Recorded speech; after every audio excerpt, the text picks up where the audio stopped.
یا علی مدد۔ معزز ناظرین، حدیث شریف غدیر کی مناسبت سے بحث اسناد حدیث غدیر آپ کی خدمت میں پیش کیا جا رہا ہے۔ کچھ مقدمات آپ کی خدمت میں پیش کرنا لازمی ہے۔ ان میں سے ایک یہ ہے کہ جماعت عمریہ ابتدا میں وہ کوشش کرتے ہیں کہ کسی حدیث کی سند کو تسلیم نہ کریں، تاکہ اصل حدیث ہی یا تو مردود ہو یا حد اقل مختلف فی وہ غیر متسالم علیہ ہو اور اس پہ اتفاق نظر نہ ہو، اس لحاظ سے وہ حجت بننے کا اہل نہ ہو، اور اگر کسی طرح حدیث صحیح ثابت ہوا تو پھر اگلا مرحلہ آئے گا حدیث کی دلالت پر، کہ حدیث کی دلالت پر وہ خدشہ ڈالیں گے۔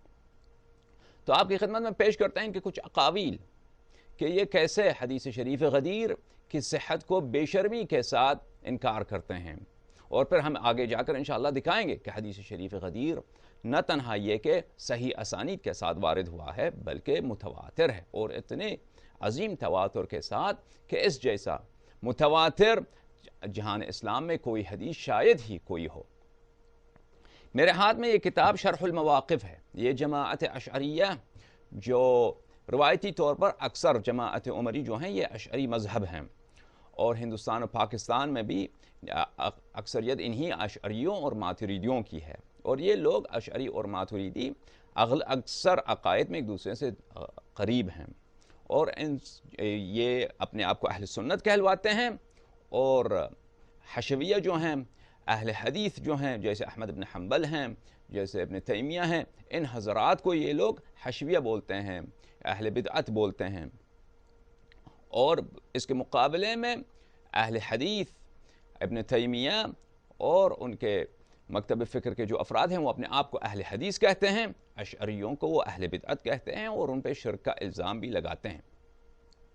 لیکن یہ شرک کا ٹھپا جو ہے یہ اس پہ زیادہ اصرار نہیں کرتے پبلک میں۔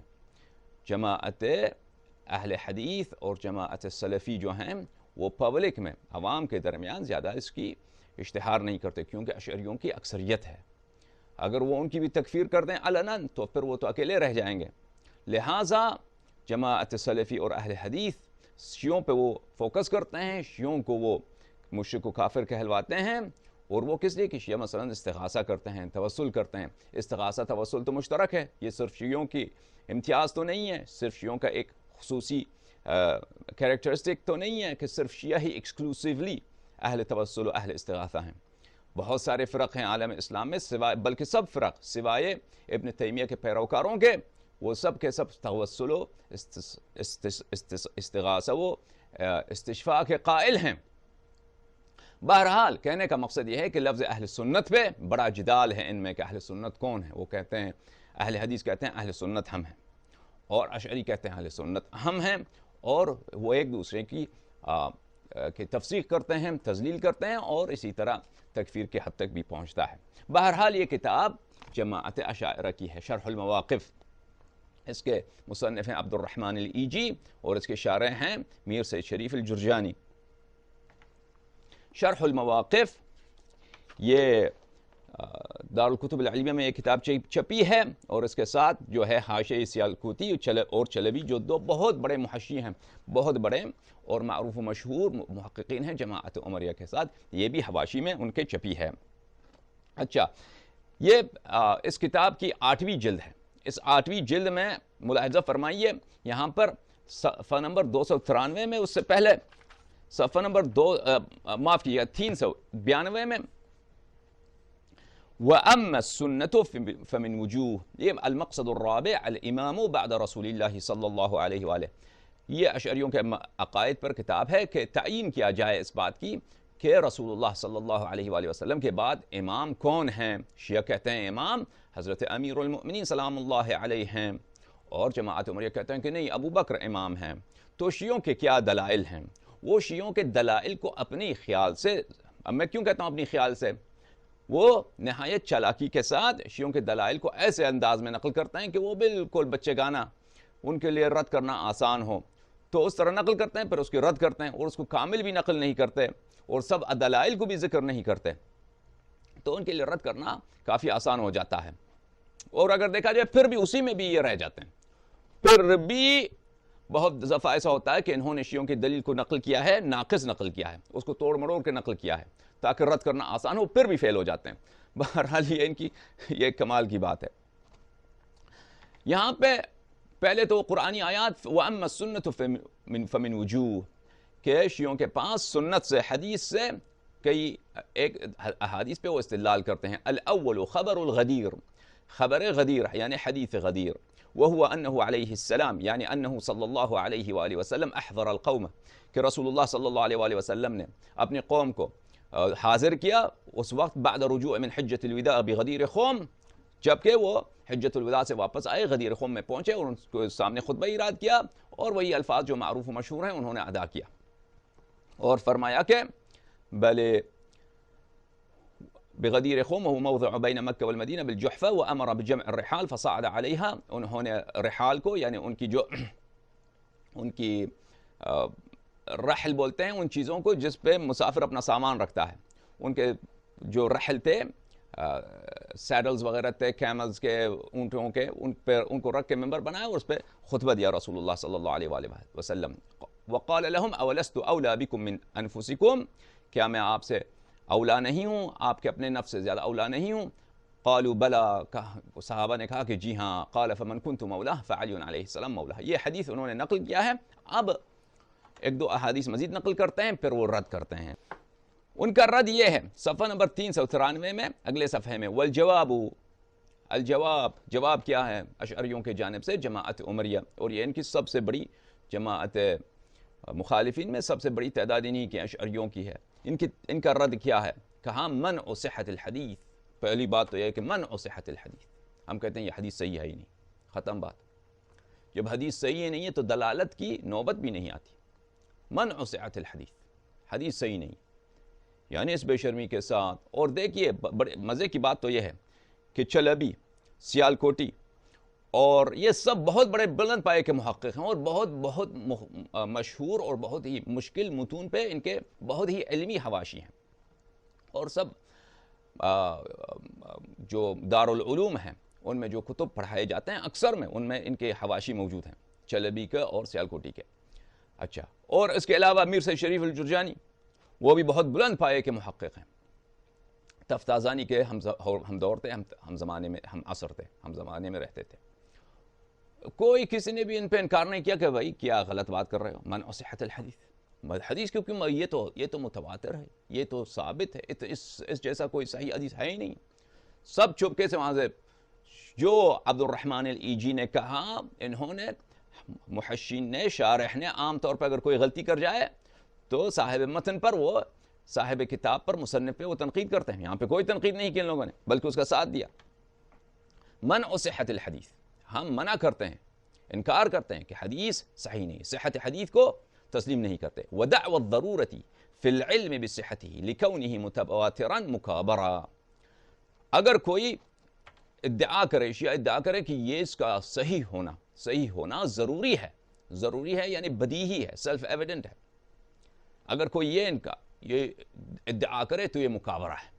مکابرہ کس کو بولتے ہیں؟ مکابرہ اس بات کو بولتے ہیں کہ جب انسان بے انصافی کے ساتھ، بے شرمی کے ساتھ، بغیر کسی دلیل کے کسی بات کا ادعا کرے اور اس کو بتایا جائے کہ بھائی آپ کے پاس دلیل نہیں ہے، اس کے باوجود وہ کہے کہ نہیں یہ بات حق ہے، تو اس کو کہتے ہیں مکابرہ. احتجاج میں، مناظروں میں مکابرہ کون کرتا ہے؟ مکابرہ وہ شخص کرتا ہے جس کا ادعا ہے، اس کے پاس دلیل نہیں ہے، اس کو بتایا بھی جاتا ہے کہ آپ کا دلیل باطل ہے، اس کے باوجود وہ کہتا ہے کہ نہیں یہ بات حق ہے، تو اس کو کہتے ہیں مکابرہ ہے. یہ ایسا شخص ہے جو اس نے عمدن اپنی آنکھوں کو بند کیا ہوا ہے، وہ اس سے بات کرنا بھی بے فائدہ ہے. سمجھ میں آ رہی ہے؟ تو یہ کہتے ہیں کہ دیکھیں وَدَعْوَ الضَّرُورَةِ فِي الْعِلْمِ بِصِحَّتِهِ لِكَوْنِهِ مُتَوَاتِرًا. اگر کوئی کہے کہ ہم تو اس کو یقینی طور پہ جانتے ہیں کہ یہ صحیح ہے کیونکہ یہ متواتر ہے، اتنے زیادہ طرق سے آئے ہیں، تو کہتے ہیں کہ یہ کیا ہے؟ یہ مکابرہ ہے، یہ ایک جھوٹی ادعا ہے، اس کے کوئی دلیل نہیں ہے. اچھا، یہ بات خوب آپ کے ذہن میں رہے کہ ابھی تو یہ کہتے ہیں، دیکھیں کہ کتنے بے شرم ہیں کہ یہ جہاں پر شیعوں کے خلاف لکھتے ہیں، بات کرتے ہیں، تو کیسے بے شرمی کے ساتھ ایسی باتیں کہتے ہیں جو ہم ثابت کریں گے انشاءاللہ تبارک و تعالیٰ کہ ان کا باطل ہونا ضروری ہے، بدیہی ہے، سیلف ایویڈنٹ ہے. کیف ولم ينقله اکثر اصحاب الحدیث، اس کو اکثر اصحاب حدیث، علماء حدیث نے روایت نہیں کی ہے، بخاری نے روایت نہیں کی ہے، مسلم نے روایت نہیں کی ہے، ابو داؤد السجستانی نے اس پہ اشکال کیا ہے، ابو حاتم رازی نے اشکال کیا ہے. میرے معزز ناظرین، اس بات کا جواب آئے گا کہ کیا کسی حدیث کے صحت پر صحیح ہونے میں یا اس کے متواتر ہونے میں یہ شرط ہے کہ وہ بخاری و مسلم میں موجود ہو، یا کسی حدیث کے صحیح ہونے میں یا کسی حدیث کے متواتر ہونے میں یہ شرط ہے کہ کوئی اس پہ کوئی کبھی تضعیف نہ کیا ہو، بالخصوص کہ وہ ایک ایسی حدیث ہے جو شیعوں کا حجت ہے، شیعوں کا حجت ہے. اور آپ جانتے ہیں کہ شیعوں کے خلاف کتنا تعصب رہا ہے. میں کبھی انشاءاللہ تبارک و تعالی محدثین کا تعصب، عمری محدثین کا تعصب آپ کے خلاف میں آپ کے لیے میں عرض کر دوں کہ شیعوں کے خلاف ان کے دلوں میں کتنا تعصب رہا ہے. کس زمانے سے؟ دور صحابہ سے، دور صحابہ کے بعد دور بنی امیہ میں، پھر دور بنی عباس میں، اور آج کے دور تک. اگر میں یہ کہانی شروع کر دوں ان کی اپنی کتابوں سے کہ کیسے کیسے یہ مسلمہ احادیث رسول اللہ صلی اللہ علیہ وآلہ وسلم کی چھپاتے ہیں، جھٹلاتے ہیں.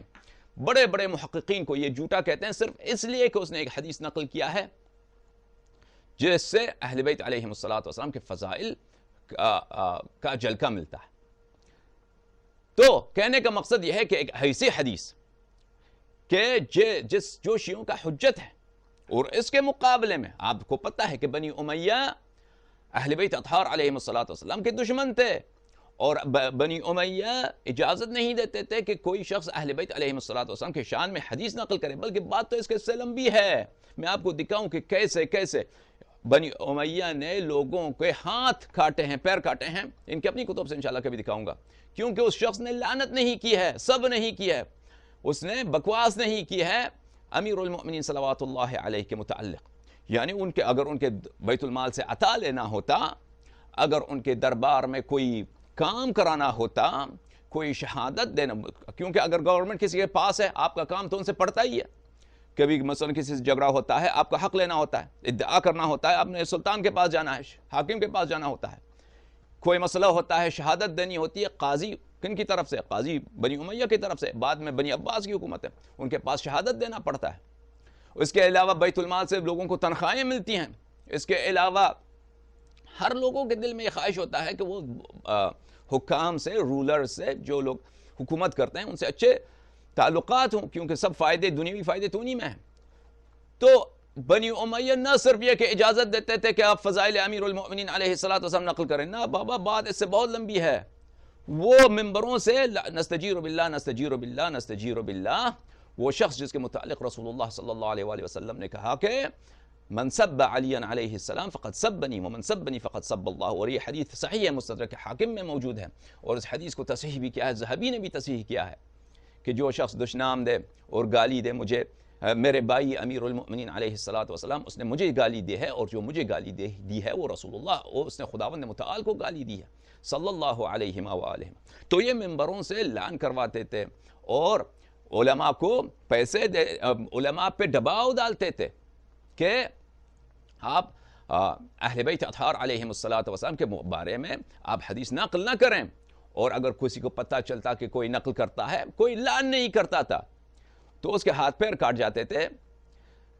تو کسی کو جرأت تھی کہ اہل بیت علیہم السلام کے متعلق کوئی حدیث کوئی فائدے میں نقل کرے، تو اس کے باوجود اگر یہ احادیث ہمیں ملتے ہیں جماعت عمریہ کے کتب میں، اس کے باوجود تو پتہ یہ چلتا ہے کہ یہ سب احادیث، جو بھی حدیث جہاں بھی اہل بیت علیہم السلام کے شان میں ہو، وہ حدیث حتماً صحیح ہے. کیونکہ جس نے روات نے نقل کی ہے، وہ اپنے ہاتھ، اپنا جان اپنے ہتھیلی پہ رکھ کے انہوں نے نقل کی ہے. ان میں اس میں کوئی دنیاوی فائدہ نہیں تھا ان کو نقل کرنے میں. اور سب علماؤں کے مخالف ہو جاتے تھے.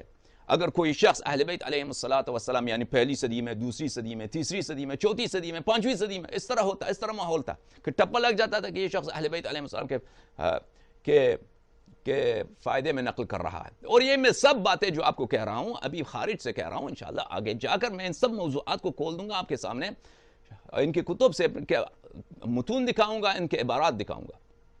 بہرحال حقیقت یہ ہے کہ شیعوں کے خلاف تعصب تو ہے، اس کو تو کوئی انکار نہیں کر سکتا، حکام کا دشمنی تو ہے.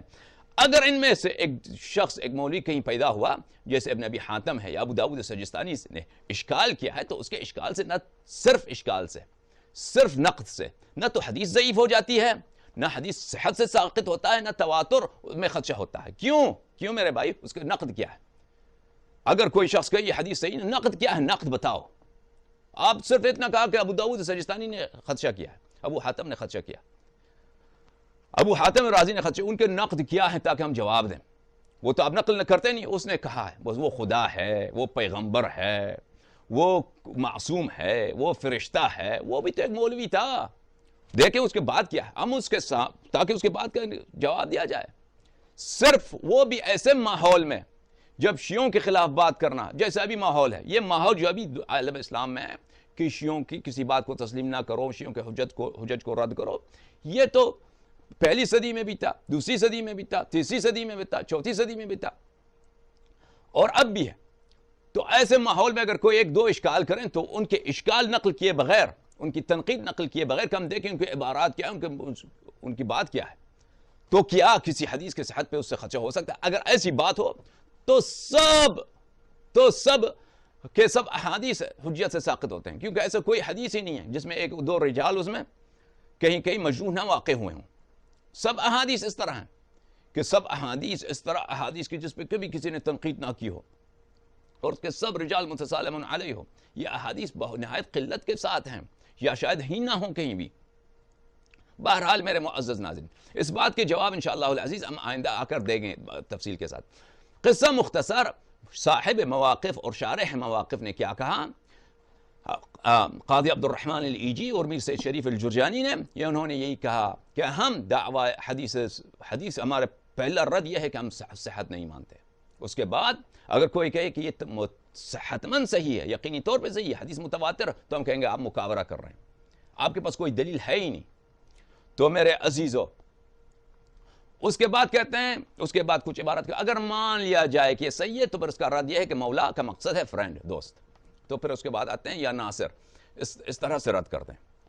یہ کتاب آپ کی خدمت میں پیش کر رہا ہوں، السنة ومكانتها في التشریع الاسلامی، تالیف الدکتور مصطفیٰ السباعی۔ یہ دکتور مصطفیٰ السباعی یہ سوریہ کے رہنے والے تھے، ان کا انتقال ہوا ہے سن 1967 میں۔ یہ اخوان المسلمین کے بانی ہیں سوریہ میں۔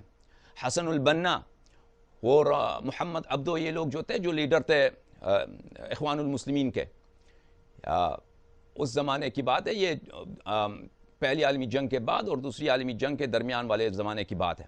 اس زمانے میں 1920 1930 اس زمانے میں یہ ڈاکٹر سباعی فرانس وغیرہ بھی گئے تھے، اور ان کے والد سوریہ کے شہر زہرن حلب میں وہاں پہ خطیب تھے ان کے۔ یہ خود بھی بہت بڑے مولوی تھے، بہت بڑے محقق تھے، اور یہ اخوان المسلمین کے جو سب سے بڑی جماعت ہے، مذہبی سیاسی جماعت ہے، اور سب سے پرانی مذہبی سیاسی جماعت ہے مسلمانوں میں، یہ اخوان المسلمین ہے۔ اور اسی سے متاثر ہو کر پاکستان میں کتنی جماعتیں بنی ہیں، عالم اسلام میں کتنی جماعتیں بنی ہیں۔ یہ اخوان المسلمین سوریہ میں اس کے لیڈر اور اس کے قائد تھے، اور اس کے بہت بڑے محقق تھے، خطیب تھے یہ۔ اچھا، السنت ومکانتها فی التشریع الاسلامی، حدیث، سنت سے مراد حدیث ہے، حدیث یعنی سنت رسول اللہ صلی اللہ علیہ وآلہ، حدیث رسول اللہ صلی اللہ علیہ وآلہ، اور اس کی مقام و منزلت تشریع میں، شریعت میں۔ اچھا، الدکتور مصطفیٰ السباعی، اس کتاب میں ملاحظہ فرمائیے صفحہ 119 میں وہ علامتیں بتاتے ہیں مکذوب حدیث کی، موضوع اصطلاح ہے علماء علم حدیث میں، موضوع اس حدیث کو کہتے ہیں موضوع ضاد کے ساتھ۔ موضوع اس حدیث کو بولتے ہیں جس کو وضع کیا گیا ہو، یعنی سچی حدیث نہیں ہے، جس کو بنایا گیا ہے، من گڑت حدیث ہے، جھوٹی حدیث ہے، نستجیر باللہ، کہ کوئی شخص افتراء کرے، جھوٹی حدیث باندھ لے، نسبت دے رسول اللہ صلی اللہ علیہ وآلہ۔ تو جھوٹی احادیث جو بنائی گئی ہیں اس کے علامات ہیں، اس میں چھٹی علامت یہ بتاتے ہیں اور اس میں مثال بھی دیتے ہیں۔ ان يتضمن الحديث امرا من شأنه ان تتوفر الدواعي على نقله، حدیث ایک ایسی حدیث ہو کہ اس کی ایسی خصوصیت ہو اس میں کہ اس کو نقل کرنے کے لیے لوگوں کے پاس موٹیو، لوگوں کے پاس اسباب، لوگوں کے پاس ریزنز بہت زیادہ ہوں، داعی عربی زبان میں کہتے ہیں موٹیویشن، جو انسان کے دل میں نیت ہوتا ہے، جو انسان کو کسی کام کرنے کے لیے اس کو ایکٹیویٹ کرتا ہے، موٹیویٹ کرتا ہے، اس کو بولتے ہیں داعی. کام حدیث ایک ایسی حدیث ہوں جو اسباب بہت زیادہ ہوں، ریزنز بہت زیادہ ہوں کہ اس کو زیادہ نقل ہونے چاہیے. پھر وہ خود کہتا ہے کہ لِأَنَّهُ وَقَعَ بِمَشْهَدٍ عَظِيمٍ، کیونکہ یہ حدیث جو ہے سب کے سامنے، مثلا سب کے سامنے پیش آیا ہے. فرض کریں سب کے سامنے مثلا ایک شخص قتل ہوتا ہے، ایک شخص کو بری طرح قتل کیا جاتا ہے، مثلا 500 لوگ، 1000 لوگ، 2000 لوگ، 10,000 لوگ دیکھتے ہیں، تو وہ شخص مثلا مشہور ہے، معروف ہے، تو اس واقعے کو بہت سارے لوگ نقل کریں گے کہ ہم نے دیکھ لیا کہ فلانے کو وہاں پہ قتل کیا گیا. اچھا، لِأَنَّهُ وَقَعَ بِمَشْهَدٍ عَظِيمٍ. اچھا، ثُمَّ لَا يَشْتَهِرُ وَلَا يَرْوِيحَ إِلَّا وَاحِدٌ. اچھا، اس کے باوجود اس کو کسی نے نقل نہیں کیا سوائے ایک شخص کے. اس کے باوجود اس کو نقل نہیں کیا ہے سوائے ایک شخص کے. تو حدیث ایک ایسی حدیث ہو جس میں ایسے اسباب ہوں کہ اس کو زیادہ سے زیادہ نقل ہونے چاہیے، مشہور ہونے چاہیے، کیونکہ مثلا وہ سب کے سامنے واقع ہوا ہے، بہت سارے لوگوں کے سامنے پیش آیا ہے، لیکن اس کے باوجود اس کو ایک شخص کے علاوہ دوسرے نقل ہی نہیں کرتے، تو اس سے پتہ چلتا ہے کہ یہ جھوٹی حدیث ہے. وَبِهَذَا حَكَمَ أَهْلُ السُّنَّةِ عَلَى حَدِيثِ غَدِيرِ خُمْ بِالْوَعْظِ وَالْكِذْبِ.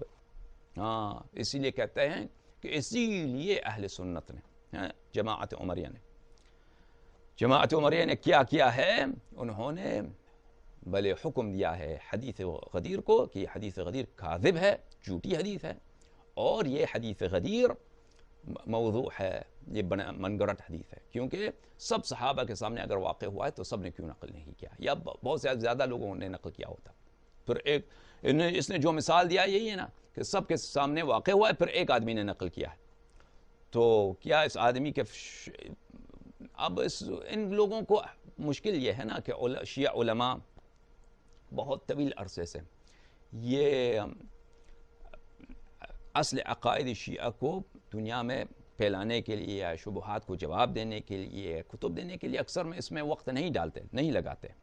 ہمارے علماء اکثر کیا پڑھتے ہیں، وہ ایسی چیزیں پڑھتے ہیں جس سے فائدہ نہیں ہوتا ہے مذہب کو پھیلانے کے لیے اور مذہب کے دفاع کے لیے. اور ہمارے حوضوں کا حال تو آپ کو پتہ ہی ہے، یہ ابھی سے نہیں ہے، یہ سینچریوں سے ہے. ایک تو یہ ہے، دوسری طرف حکام کی جانب سے بھی، گورنمنٹ کی جانب سے بھی پریشر ہے کہ وہ شیعوں کو اچھی نظر سے نہیں دیکھتے، اور شیعہ علماء کو آزادی نہیں تھا کہ وہ عقیدے کو بیان کریں، پھیلائیں، یا حد اقل یہ کہ جواب دیں کہ ہمارے یہ عقیدہ نہیں ہے. اور اگلی جانب سے عوام کا بھی، کیونکہ عالم اسلام میں جماعت عمریہ کی اکثریت ہے، تو عوام بھی اکثر بے وقوف ہوتے ہیں، اکثر جاہل ہوتے ہیں. اگر کوئی شیعہ مولوی کچھ کہے تو اس پہ بہت آسان ہے جماعت عمری کے لیے کہ وہ ایک دبا لگا دیں، ایک بات پھیلا دیں کہ اس نے بھئی عائشہ کو ایسا کہا ہے یا اس نے عمر کو یہ کہا ہے، تو وہ بیچارہ اس کو پھر ثابت کرنے کا موقع نہیں ملے گا کہ میں نے کیا کہا ہے. پھر وہ اس کے نہ صرف وہ عالم بلکہ اس کے آل و اولاد قتل ہو جاتے ہیں.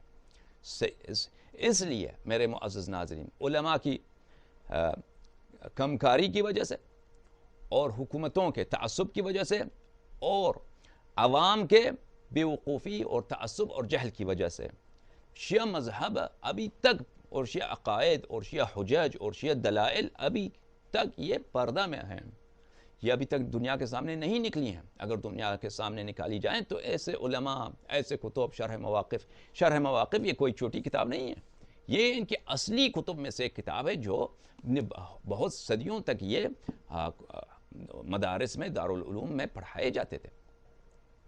تو ایسے کتب کے باطل ہونے کا، ایسے ادلہ کا جھوٹے ہونے کا، اور ایسے ادلے کا یعنی اس حد تک نیچے کہ یہ جواب دینے کے لائق بھی نہیں ہیں، اس حد تک گری ہوئی باتوں کو یہ اپنے کتب میں درج کرتے ہیں اور اس کو پھیلاتے ہیں، اور یہ علماء خود بھی ایسے نہیں کہ مثلا یہ ڈاکٹر سباعی یہ جھوٹ کہہ رہا ہے. ڈاکٹر سباعی کا عقیدہ یہ ہے، اس کو پتہ نہیں ہے حقیقتاً کہ حدیث غدیر کیا ہے، شیعوں کا اس میں کیا دلیل ہے.